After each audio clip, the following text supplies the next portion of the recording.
Okay, ladies and gentlemen, welcome back after a long hiatus to the Digger podcast. You can expect more of these in the coming weeks.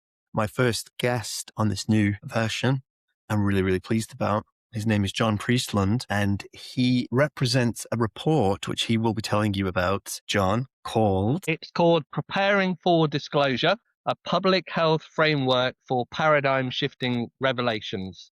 Okay. Holding it up here. So John and I met via Substack. I had actually found that report via some work I did with Beatrice Villarreal. I made a comic for her, about her, in fact, and there's a little bit of a preview available of that on my Substack. In the next week, I'll be posting the full version of that comic, and you'll be able to find that. And there's a printed version of it as well, which is very exciting. That's coming out hopefully I'll have the first run of prints in a week. And it was through that process that I saw Beatrice engaging with Mick West. I don't want to dislodge the conversation immediately to this. We will come to it in good time. And that's where I first saw she mentioned your project. I clicked on, thought this was fascinating, shared it on my Substack. John got in touch and I said, look, John, why not just come on and let's go through this fairly remarkable report. Remarkable in my view, simply because it exists. So John, I want to kickstart a conversation with a quote from your report. And it says this: a high impact disclosure scenario could destabilize individuals' most basic assumptions about reality, their place in it, and their sense of safety. So if you could speak to that, give us a quick introduction to yourself and the project and kickstart right there at the big stuff. Very good. Thanks for having me on, Phil. So I'm John Priestland. I'm a physicist by origin. I started life in the UK civil service, including at the Cabinet Office. I'm now a management consultant focusing on construction and technology. So I'm not a particularly likely candidate to be running one of the largest UAP-related organizations in Europe, but Unhidden came into existence about 3 years ago as a result of my frustration, if you like, at not being able to have the conversations I wanted and needed about this topic. As a physicist, I was interested in correlations between nuclear facilities and UAP sightings. How's that come about? How do they know where the nuclear facilities are? And whenever I tried to talk to anybody, a colleague, a friend, a family member, they went, oh, no, John, not nice. You get that sort of look. We don't want to talk about that sort of thing. You've got a bit strange, you've gone a bit crazy, a bit conspiracy theory. And when we can't share our concerns and our interests, that's bad for our mental health. So Unhidden is intrinsically here, primarily here to encourage better conversations with friends and family, with your community and colleagues, and if you need to, with your doctor. And we set it up with a medical advisory board made up of doctors and clinical psychologists from the beginning. We've done a report on mental health and exceptional experiences, a report on physical health and UAP encounters, and this recent one is about public health. I think you know more than a bit about this, Phil, but public health is the branch of medicine that tries to cover prevention and reduction in harm at population scale. So the logic of disclosure is it may affect tens of thousands, hundreds of thousands, millions of people, and so a public health lens is appropriate. And in terms of the harm that we describe in your quote, what we're picking up here is ontological security, or the absence of that, which we would call ontological shock. And humans' psychological security depends on the world being today pretty much how it was when I went to bed last night. And if there's a massive change in the rules of existence, that is a problem, and it affects our ontological security. The people we come across who have, or at least think they have had, challenges to their ontological security are experiencers, and they talk about that disconnection, that change in that worldview.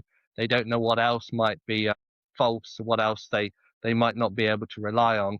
And the best and most visual image I can give of ontological shock is that final scene of the first Planet of the Apes movie, the one where Charlton Heston's on the beach. He thinks he's on that Planet of the Apes. He looks up and sees the corroded, broken version of the Statue of Liberty, and he realizes his worldview, literally, it's a different world to the one he thought. And that sense of alienation, that sense of losing one's bearings is what we mean by ontological shock, and it's the harm we principally refer to in the report. Yeah, you make a distinction in the report about people who, according to you guys, are most susceptible to this mental health crisis, which would be triggered by this effect you call ontological shock. I think the top of the list were highly religious people, which is perhaps somewhat predictable. I'm not a theologian, So I don't know what different religions say about or predict about non-human intelligence, if such a thing exists. But interestingly, the second most affected group were scientists, which I think is somewhat fascinating in the sense that it ought not to be, in a perfect world, the scientists, because we have a noble view of science in which if the paradigm is turned over, even if it's been someone's life's work, I think there's a famous anecdote that's told about this, that some physicist's work was overturned at one of the great colleges at Oxford. And when it was overturned in front of his peers, he walked up to the person that overturned his work and shook him by the hand and patted him on the back, that this was the spirit of science. Of course, such things in reality never actually happen. So why is it that you think that modern scientists might suffer so acutely from ontological shock? I'll put the work that we've done in a little bit of a context before I answer that. We've tried to follow public health principles in the development of this report. Governments plan for pandemics, for disasters, for industrial accidents, and there's a well-established methodology for how they do that. As far as we know, no government is planning for disclosure, but the harm could be significant. The health needs assessment approach means that you start off by looking at which groups in society might be affected, to what extent they might be affected, and that helps you build an appropriate response. So the figures you're talking about are not predictions. They are an attempt to do a sort of a stress test to see whether it's reasonable and plausible that a significant enough number of people could be affected by disclosure to make it worth bothering with. If it's, 2 people and their cat are affected, let's all go off and do something else. So the way we did this is we identified 7 potential high risk groups, and we used a Delphi method to score those groups on 2 axes, a safety axis and an ontological security axis. And there's an academic paper that sits behind this, which is on our website, Priestland, De La Torre and Lomas, so people can look at the methodology. The 4 high risk groups that we identified as potentially needing more care and support and adding up to make the numbers of people who might be affected.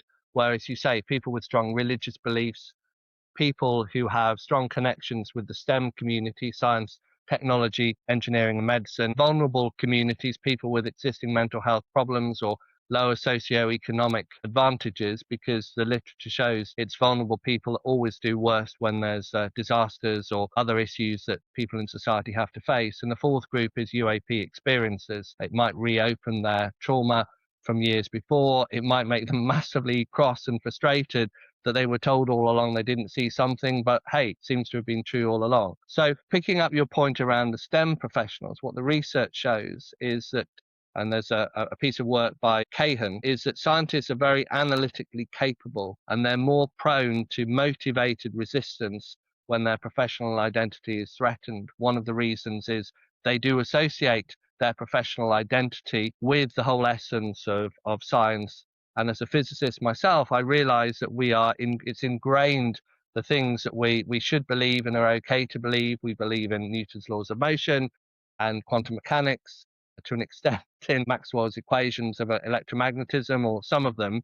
We don't believe in ley lines, crystal theory, astrology, or UAPs. So there is a conventional view, and physicists and other scientists are brought up that that's part of what makes them who they are. So they're strongly able to resist that through the ability of their arguments, and that their view of themselves is challenged by this new information. And Planck, no less, he of the constant, has argued over time that you have to wait for the next generation of scientists to come along and for the existing generation to die off or retire before the new views come in. Einstein refused to accept quantum mechanics. It took the next generation to come along. So I think that's the logic. What we're saying throughout this report is that we don't have all the answers, and more research is needed into ontological shock, into the risk groups, into the ways in which we can respond. But scientists and others are one of the high risk groups, which allows us to come to a number for this stress test that suggests that the impact of disclosure could be significant enough to cause certainly a dent into the mental health provision, and that it is worth, at least from a precautionary point of view, of starting to take some steps to mitigate that potential harm. Yeah, fine. I mean, I want to get to the hustle and bustle of this, to the heart of this. There's a bit of a tension at the heart of this, in the sense that Your report somewhat dances around on and is agnostic towards the causes of disclosure, in that you maintain it could come from something as arguably benign as we found a planet through which there might be some biosignatures which look intelligent, to we've received a signal which is feasibly completely definitely intelligent, all the way through to a localized presence of a non-human intelligence. But really, it's the latter. It's this one through which we're mostly focused, that the report exists inside of that context. It exists downstream of what happened in 2017. It exists downstream of the congressional hearings that we've seen in the United States, all of this weird Trump war.gov UFO disclosure stuff. It's very much in that spirit that this report exists. So it's more focused on the idea that governments actually have known about a lot more about the subject of ufology, UAPs, and some kind of weird objects that interface with Earth than they have told the public. And inside ufology, there's this tension of, well, we don't trust the government anymore.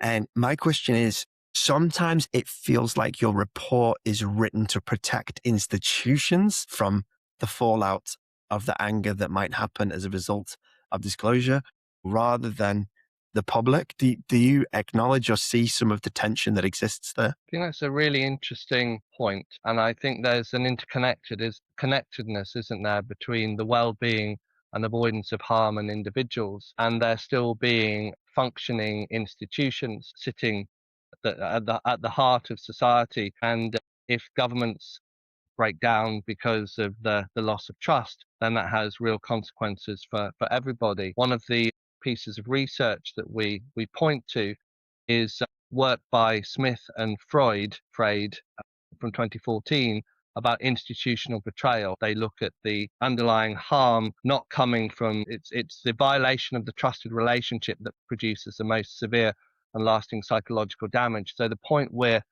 coming to is if there is some sort of revelation, and if governments have been holding on to information that they could or should have shared up to 80 years ago, just at the point they're saying, here's the new information, here's the disclosure, trust us, that's the point at which trust collapses. And that's a dangerous thing. What we're also noting is that it's very difficult for governments, particularly perhaps those in the UK, the US government is doing slightly better on this, to run with this topic at the moment. So we're saying that civil society organisations like Unhidden maybe need to fill that gap and to run with this a bit, to do some sort of preparedness planning. But the underlying logic of what we're doing is assuming that there is some non-negligible risk and some potential significant harm. It makes sense to be prepared. It might sound like a slogan from the Boy Scout movement, but we're prepared for all sorts of other things. We take out insurance on our house. Nobody seems to be thinking about preparedness for disclosure. And if you look at the faces glued to screens at the end of the Steven Spielberg Disclosure Day movie, that is not an everyday experience, a sort of move on. That's a very significant societal impact that he's portraying. It's fiction, but if something like that was to happen in reality, then I think some preparedness and thinking around trusted voices, who we might rely on to give us reliable information, and doing that well in advance of the need, that's a prudent approach, and that's what we're trying to follow in the report. Yeah, there's so much to get into. I mean, it's almost like an embarrassment of riches of things that we could discuss on this issue. I did see Disclosure Day yesterday. It's great timing for this conversation. I'll try not to give any spoilers. I can't promise anything. I'll do my best. It's not Spielberg's greatest movie. Let's put it that way. As a movie, you know, it's a Spielberg movie that contains every trope and cliche you can think of. To be fair to Steven Spielberg, they are at least his tropes and his cliches that we've come to expect. So it's a straightforward Spielberg movie.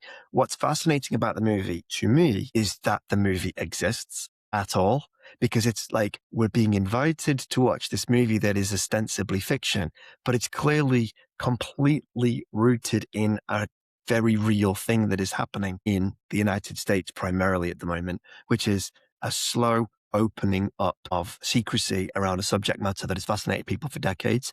And it was pretty much in that energy when I found your report that I was interested by what you were doing. I hadn't read the detail at the time, but it was the fact that you guys even exist, that these are conversations that are now happening inside of what, to me, as an outsider, sometimes seem quite stuffy, quite slow, quite conservative institutions where people are very scared for their own reputations constantly. Suddenly, this is now being spoken about by people with PhDs, by psychologists, psychiatrists, and physicists. Surely this is interesting progress. Well, for sure. I think the narrative needs to broaden. So there are people who say this is all about national security, and Congress people engage with this topic to try and keep their citizens safe. There are other people who say this is about safety of flight. So Ryan Graves and Americans for Safe Aerospace, that gets attention and airtime in Congress as well. We're arguing that there is a huge potential impact on people, and that the other organizations in the US government landscape, the Department for Health and Human Services, the National Institutes of Health, FEMA, which is the Emergency and Disaster Recovery Group, should be involved as well. So if we look at the attendees at the Disclosure Foundation conference in Washington on last Thursday, we don't see anybody looking out for people and health and well-being. So part of our Unhidden's agenda is to try and get that third group of organizations on the pitch and involved, and to try and get that being a third dimension to the interests that certain people in Congress are bringing to this. And it's not easy. The stigma exists, and the stigma is largely the stigma you expect from people just saying, oh, well, aliens, don't be so stupid, giggle factor and all of that. But there's also pushback from the UAP community who say that we don't want organizations like Unhidden getting in the way of disclosure. We don't want a truth that people might be harmed by disclosure. Just get on with it. Rip off the Band-Aid, they say. The assumption in that analogy, rip off the Band-Aid, is that the consequence is not going to be that great. Rip off the Band-Aid, hurts for 5 seconds, on you go. What if the consequence is a bit more severe? And if the question is, do you want your leg amputated now, or do you want to wait half an hour for the anaesthetist to arrive? That's a slightly different question. And what we would say is that the research shows that the people who are most affected in disasters, I think I've mentioned already, are the people who are most vulnerable. Work by Michael Marmot suggests this. And so the people who are listening, who are part of the UAP community, the Pull Off the Band-Aid group, they may well be right. They're very capable of coping with the information, bring it on. But there'll be more vulnerable people down their street, people who are important members of society, who have roles that keep everything moving forward, delivering the insulin to the chemist, fixing the power stations, who might not be able to cope. And it's a certain presumption that everybody's going to be like them if they think that everybody's going to be okay just because they think they are. So rip off the Band-Aid, not so much. And we need to push back a little bit on that side of the stigma landscape, as well as the big picture. This is something that will never happen, doesn't need to be bothered with. I mean, I would say for my part, I would be more sympathetic to their view, though I recognize the usefulness of what you're doing, primarily from a selfish perspective, because I think that governments are innately a conservative group. They're risk averse. And so if there's any framework through which they think, well, this looks like it's been well thought through, maybe we can do it through this kind of a system. If that encourages disclosure in any way, then I think it can only be a good thing. As for, they call this idea that you're referring to catastrophic disclosure. There's two kind of camps here. For those who are not following the topic very closely, disclosure as it is understood by people in the UAP, UFO world is somewhat akin to what happens in the movie Disclosure Day. I don't want to, obviously the movie's called Disclosure Day. Like, what do you think happens in the movie? It's like Disclosure on a day. That's right. Yeah. So we know what's going to happen in the movie, right? And this is what they would call a managed disclosure, in which the powers that be, the way it's imagined is that the president of the United States might stand up at the White House and say, ladies and gentlemen, here is a spaceship that we found, or something like this. And obviously that's going to be a big challenge for a lot of people, because the amount of questions that come up are much larger than you would think. The other version of this is what they call catastrophic disclosure, which is very much a sort of Edward Snowden kind of scenario, in which people inside the entrusted apparatus who are frustrated by the process actually just grab all of the data and stick it all online. Both scenarios are explored in Spielberg's movie. It seems clear to me that these conversations almost certainly are happening inside of government. Where I have a slight issue with this hand-holding of government process is that we have to first acknowledge why why this is happening. I noticed in your report, it's very difficult for you to do that. I acknowledge it's a challenging subject because you want to remain agnostic as to how disclosure could happen. But of course, it's quite clear that we are here because of what's happening in Congress. And that ties this whole process to an emerging reality, which suggests, according to people like David Grush, who is the most credible disclosing person we currently have, that a crash recovery program has been in existence since at least the 1940s, and that even the Vatican is aware of this, and craft have been recovered, and so on. This is the UFO folklore, which is absolutely abound in this world at the moment. If that is true, the reason we are in the mess that you guys are trying to clean up is because a process not dissimilar to the one that you guys are currently involved in, even if it was completely chaotic in the 90s, seems to have emerged via a small group of people who made a decision that their predictions about how people would handle this information were scary enough that they took it upon themselves to just say that, okay, well, we won't tell anybody and we'll make this absolutely uber top secret. And 80 years down the pipeline, as the men inside these secret deals slowly die, or they go on their deathbed and they say, I don't want to live with this secret. These secrets are starting to emerge. And we've got real life human space exploration exponentially increasing in terms of civilian missions to the moon, human missions to Mars. These are not distant points on the horizon now. These are very real realities that the governments of the world have to contend with and wrestle with. And it doesn't take a huge imagination to plug the gaps, that if there are bodies buried inside the intellectual secret CIA realms, that these ultimately will have to be engaged with and discovered at some point. So we're now in this process of, do we go for this managed disclosure, which I think your project would sit quite neatly inside of that realm, or do we have this catastrophic disclosure, which you guys also, to some degree in the report, have some preparations for, a sort of like, what happens if all of a sudden some event occurs by which most of humanity's sense of self changes in a very short period of time? So what our report implies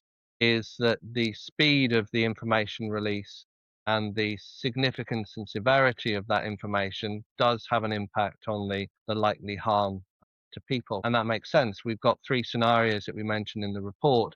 We've got a distant biosignature around a far off planet, not much threat there. We've got the SETI type signal. They're out there somewhere. There's some sort of intelligent communication or some sort of intelligent signal.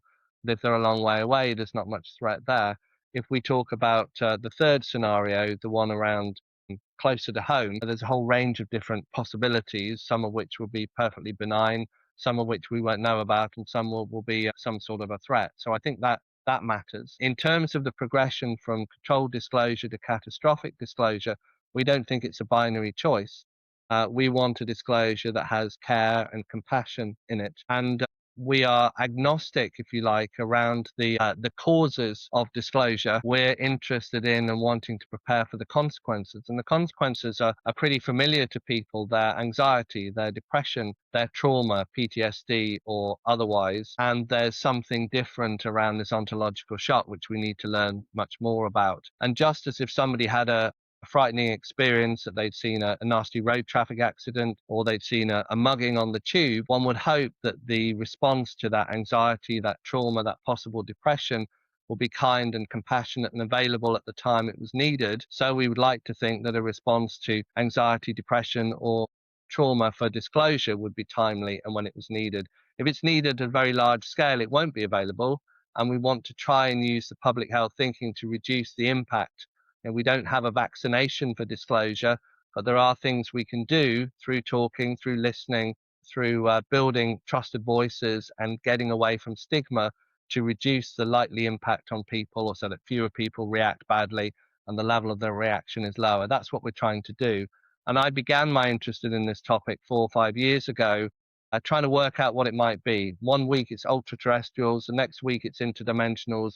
You go round and round that loop. But the one thing I am sure about, because I've spoken to enough experiences, is when you're talking to somebody who's demonstrating that they are concerned, they are stressed, they are anxious about what they've seen. I don't need a forward-looking infrared radar for that. I just look into somebody's eyes and face and see somebody who needs some care and compassion. And that's not common in the ways in which people are talking about disclosure. And that's something we bring. That's definitely the part of the report that for me, I agreed with the highest. And it struck me as the things that we could be doing now. These are things like, I think you mentioned institutional acceptance, reducing the amount of stigma, a couple of other things in that segment of the report about things that can be done right now. Yeah.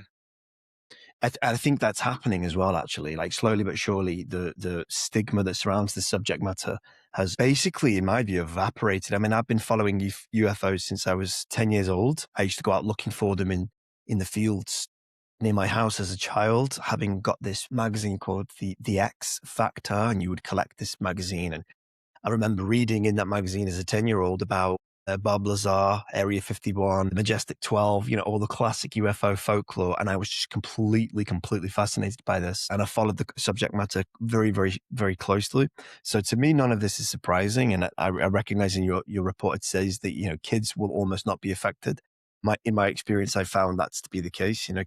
When I've spoken to younger people about this, who say 10, 11, 12, 13, they're almost completely indifferent to the idea that the intelligence might be elsewhere on the planet. But I want to pick up on this one thing you mentioned about trusted voices. And forgive me if my questions are a little bit pointed, but I think that's what we do here on The Digger, So Neil deGrasse Tyson was the first person that came to mind on this idea of a trusted voice. I think he has been a person that the world of institutional science has seen as a vehicle through which to engage the public on things like cosmology, physics, and so on.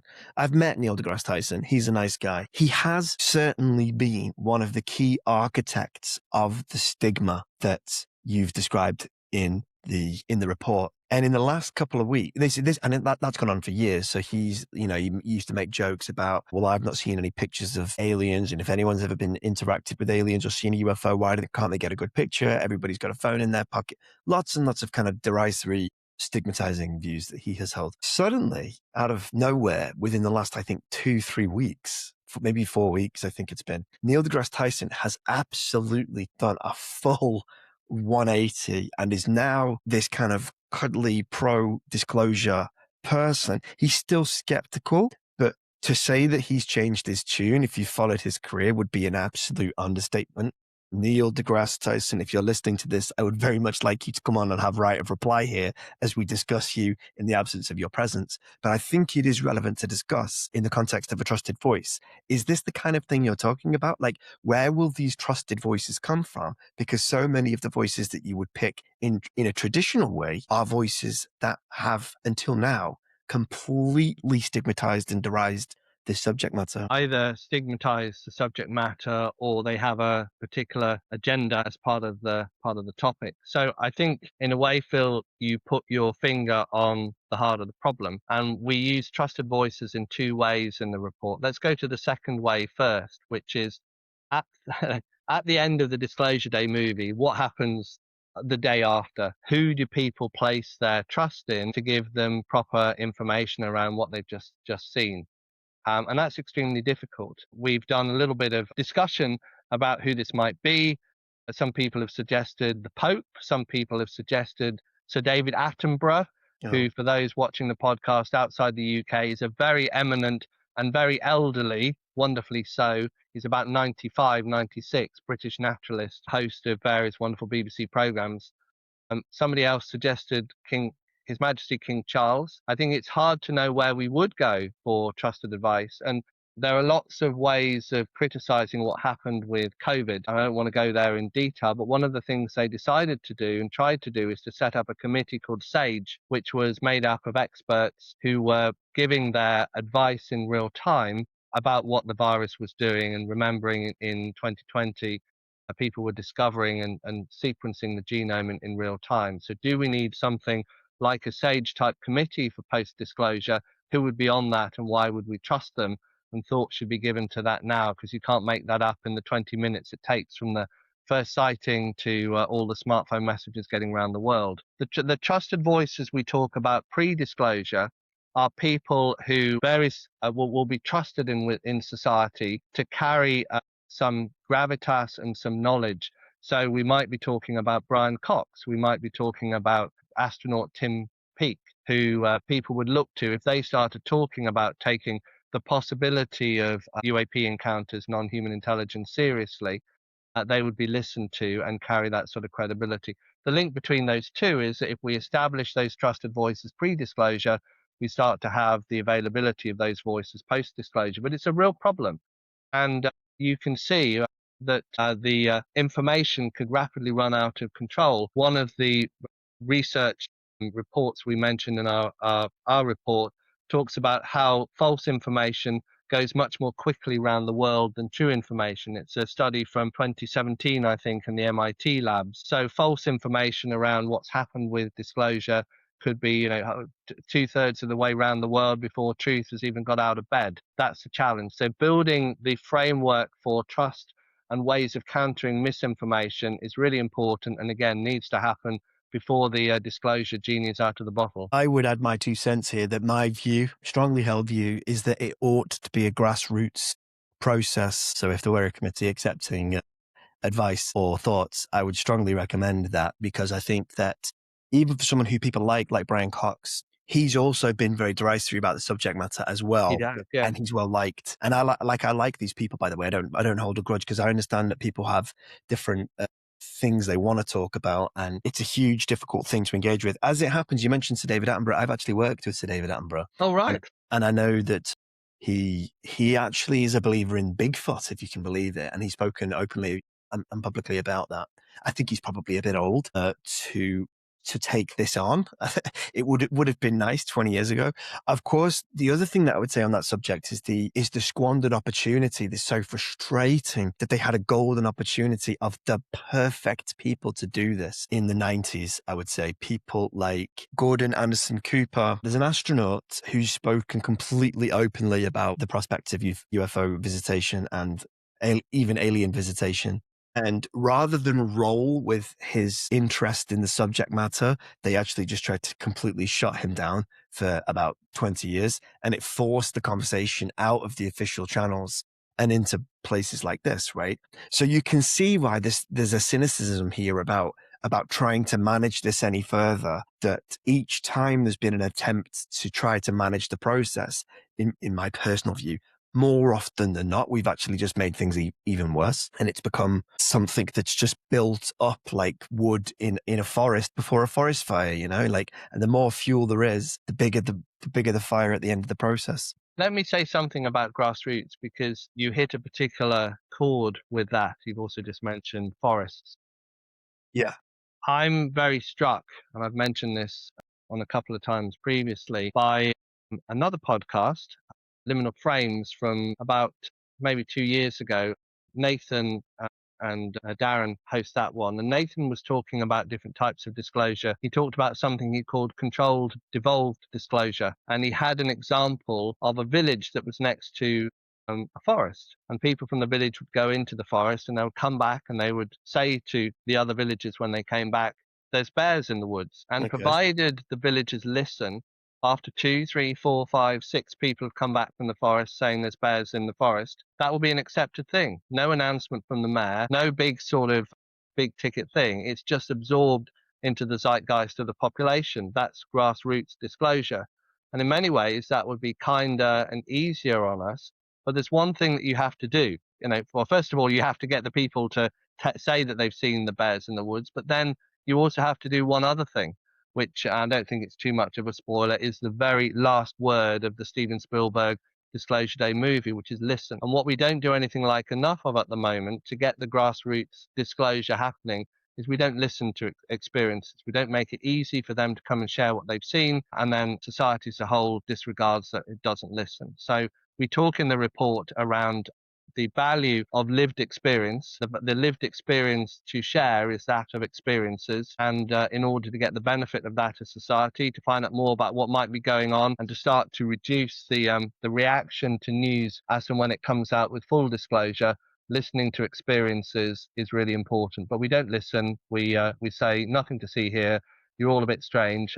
Please leave me alone. What do you think? By the way, I found that guy's name. His name is Edgar Mitchell. So if you look up Edgar Mitchell, yes. Yeah. Yes, I'm going, of course, I couldn't think of it. Yeah, crazy that we couldn't remember that.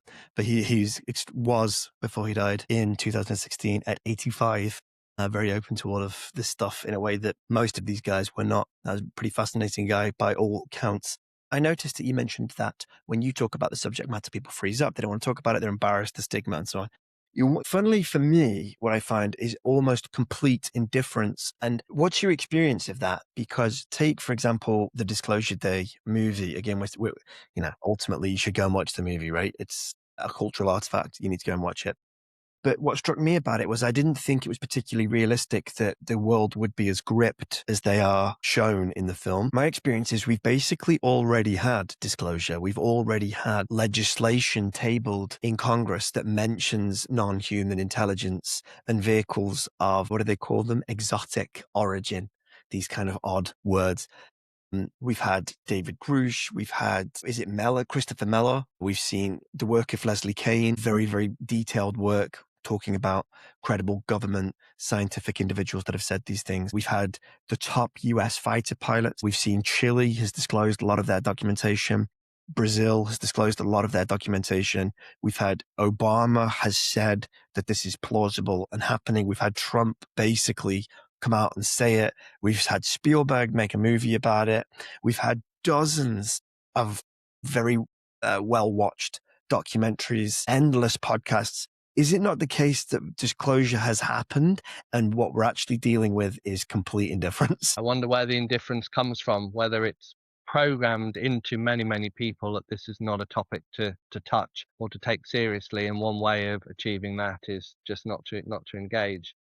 I think you put a very compelling litany of what's moved forward in the UAP topic, but I'm going to go a little bit Bill Nelson on you. There was that NASA press conference, and I think it was Matt Ford asked a question, and he basically said that David Grush said he had a friend who said he'd seen a body in a hangar somewhere, and obviously that's not what believe. I'm much more familiar with the quality and quantity, the amazing testimony of David Grush. But it has to be said that in all of that list of things that you gave, it's all secondhand. And I think the thing that makes it compelling is when there's something firsthand, somebody who's actually had their hands on a craft, some sort of photograph of a craft, some sort of image of an actual body. And we don't have that yet. Yeah. And I also think disclosure is at the point at which people in authority accept that there is something there. So at the point where there is the news conference at the White House and the reporter asks, so, has disclosure happened? Is non-human intelligence real? And instead of a giggle or a sort of look to the side or, we don't do those sorts of questions here, there's a yes or an implication that it's a yes. That's the point at which institutions accept and move on. Institutions, and we get this all the time with the government departments and the professional bodies and the others that we write to, it's not so much indifference. I mean, they just ignore it. We don't get responses to 80, 90% of our letters. And so we can't get the engagement because that's the easy thing to do. Engaging is hard. Ignoring is easy. And we need to make it easier for them to engage by reducing stigma. I mean, I probably share a less hopeful view than you. I actually think that one thing that could be worth you guys getting into the next report, if you put one together, is not, I think the health implications that you've done are good and worthwhile, especially if it helps disclosure along. I think what the biggest barrier to disclosure is actually getting people to believe any of it, actually. I think that Donald Trump could stand in the White House and bring out an alien body. I believe this, by the way. And he could show that to the world. And I still think that people either wouldn't believe it or they just wouldn't care.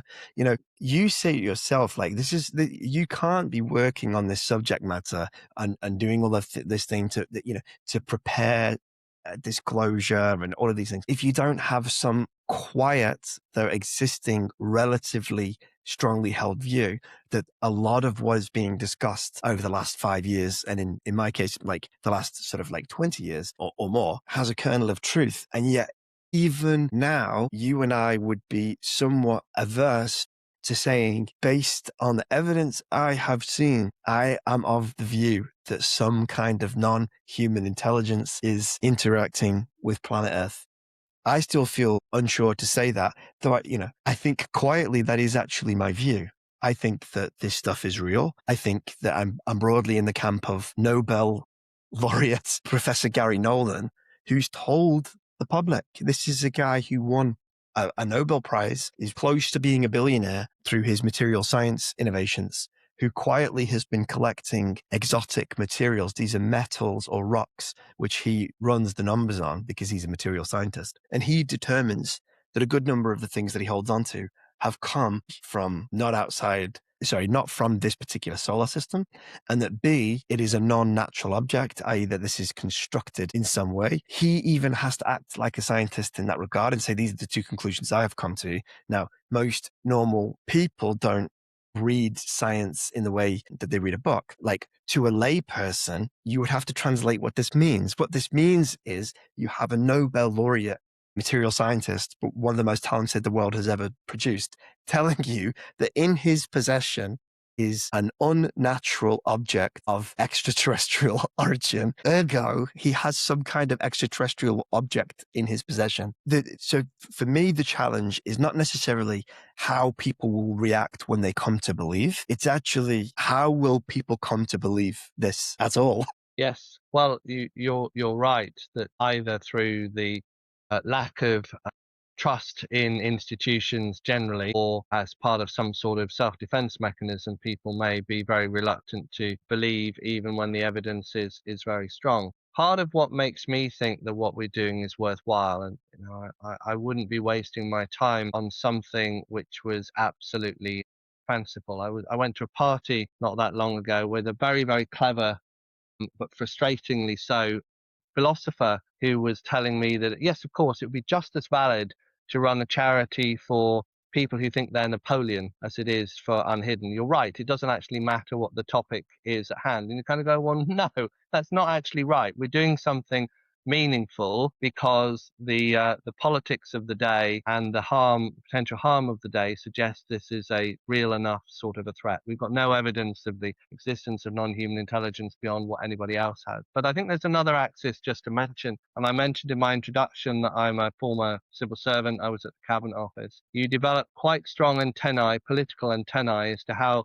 politicians are spending their time. The evidence I would point to is some very, very senior politicians. So Chuck Schumer was the House Majority Leader. That's the third most important politician in the United States. He's now the Senate Minority Leader. But they're having another go at the introduction of this UAP Disclosure Act. So it looks this will be their fourth time. They got some of it through and they got the term non-human intelligence into the American legislative book. So that's all very good. Why would people of that seniority in politics be wasting their time on something? They've set up an office, love it or loathe it, the All Domain Anomaly Resolution Office, ARO. Why would they set up part of the Department of Defense to investigate something that had no merit whatsoever? And why would people like Marco Rubio give interviews on this? There's a famous one on News Nation. Either a lot of very highly decorated, highly cleared people have gone strange, or there's something to this. Why would he appear in the Age of Disclosure movie? So I look at the political capital that's being expended on this and think there must be something to this, and there must be some reason why they want to put their names behind this, why something needs to come out.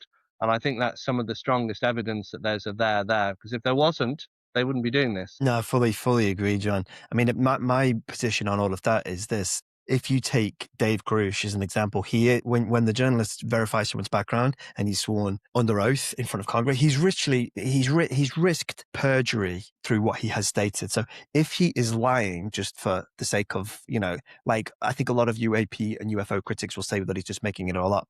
He's doing so at the risk of an extended prison sentence. So there has to be some clear motivation. It's not clear what the motivation would be. So that's one extremely odd kind of rebuttal you'll get to David Grush. He is who he says he is. This is a person who prepared the intelligence briefings for the president, had a secret clearance that goes very high up. We don't know how high up secret clearances go, but his was high enough to prepare intelligence briefings for the president. So it seems to me you have two scenarios. Either the intelligence apparatus of the United States is doing some kind of limited hangout operation on the American public, in which, on their authority, they've convinced David Grush of lots of stuff that simply isn't true. And David Grush believes this in good faith, and he's sharing the intelligence that he has found and believes. And there's some weird 4D chess game going on, to which we have to try and work out what that is. Or what he's telling you is true. Now, I absolutely hate the philosophical precision of the argument of, what do they call it? Occam's razor. I absolutely hate it. I think it's a completely useless plank upon which to base anything. But the skeptics use it all the time, so I'm going to use it here, right? The simple version of the answer to this is what David Grush is telling you is true, because it's more complicated for us to come up with a reason as to why the American intelligence agencies would manufacture some kind of weird story. Now, one thing that people say is that they're using it as a cover for technology that they perhaps have developed in secret. My response to that is perhaps. If that's true, right, I think that's as confronting to people's sense of themselves, or it should be, as the reality of aliens that have already arrived. If the American military has sat on technology that allows planes or objects to levitate completely silently and to zip across the atmosphere at thousands of miles an hour, go in and out of space, in some cases, if we're to believe David Fravor and others, go in and out of the water, that's as confronting to our sense of humanity as anything else. We're talking about feasibly a splinter cell of humanity that has had access to technology which feasibly changes what it is to be a human being. So how people are not paying attention to what has been going on is somewhat fascinating to me. And it does circle us all the way back to why your report exists. Because feasibly, we have this problem in which people have been deliberately kept in the dark about these subject matters, or deliberately made to feel icky about admitting that they take an interest in it. And this is a kind of war on people's mental health, and it needs addressing. So to that end, I think your report is most welcome. And it is, John, I believe, a noble intent. Thank you. Well, you'll remember the sort of iconic Need to Know episode where Ross Coulthard surprised Bryce Zabel by asserting that the Tic Tac was Lockheed Martin technology. And I think you're right that if it turned out that we'd been sitting on technology for 40, 50, 60 years, and there was a sort of a breakaway black program that was able to do all of this, that would be very ontologically shocking, as would